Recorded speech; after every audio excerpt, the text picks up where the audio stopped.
2709 જેટલા આવાસ, જેમાં 2629 જેટલા EWSના આવાસ, 40 ચોરસ મીટરના ખૂબ સારા પ્રકારના પ્રધાનમંત્રી આવાસ અને રાજીવ આવાસ યોજનાના 2,63,000ના મકાનો.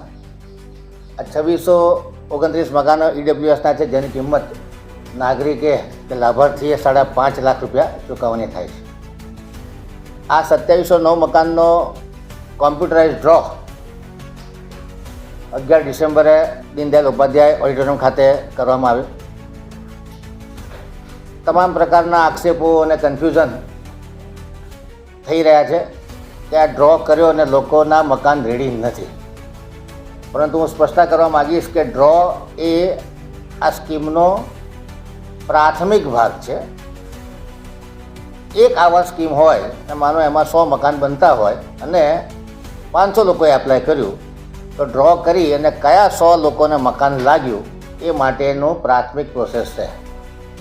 ડ્રો કર્યા બાદ લાભાર્થી કેટલો ફાળો, કયા લાભાર્થીએ ફાળો ચૂકવવાનો, એને કબજા પાવતી આપવાની, એના નામનું મીટર ઉતારવાનું, આ બધી પ્રોસેસ કરવાની હોય છે.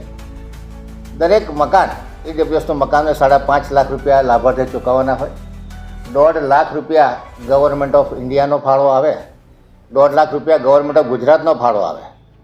અને સૌથી મોટી વાત કે જ્યારે ટેન્ડર ઊંચા ભાવના આવતા હોય ત્યારે 5.5 લાખની ઉપર કોર્પોરેશન દ્વારા એમને 28,000થી 2,70,000 સુધીનો વધારાનો ફાળો આપવાનો હતો, જે આ બોર્ડની સ્થાયી સમિતિએ આ વધારો કેન્સલ કરી અને 31 કરોડ રૂપિયાનું ભારણ કોર્પોરેશને પોતે વેઠ્યું છે.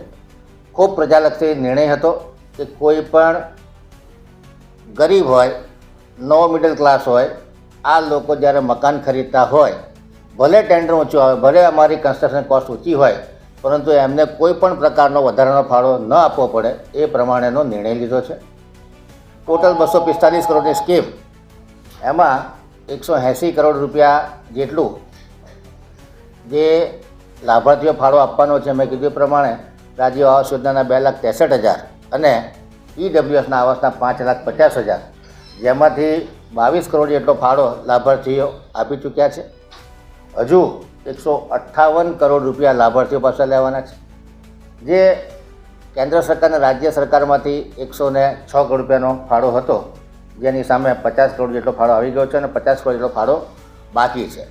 આ ડ્રો કરવાથી સ્કીમમાં વેગ આવે, લાભાર્થીઓ પોતાનો ફાળો ચૂકવે, કેન્દ્ર સરકાર રાજ્ય સરકારની ગ્રાન્ટ મળે અને આજે માત્ર 50 કરોડની ગ્રાન્ટ કેન્દ્ર સરકાર રાજ્ય સરકારની બાકી છે એ પણ મેળવવામાં સરળતા રહે.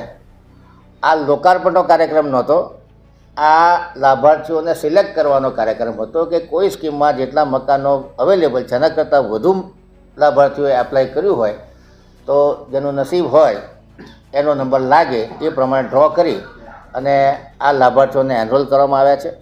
મોટાભાગના આવાસો 5 થી 6 સ્કીમના આવાસો રેડી છે. અને એક વાત કરીએ આપણે કલાલી 585 રેવન્યુ સર્વેવાળી સ્કીમ કે જેમાં 1900 મકાનો બનવાના છે, એ સ્કીમ અત્યારે પ્રગતિ હેઠળ છે. 45%થી 50% કામ પતી ગયું છે અને સ્કીમ પૂરજોશમાં પ્રોગ્રેસમાં છે.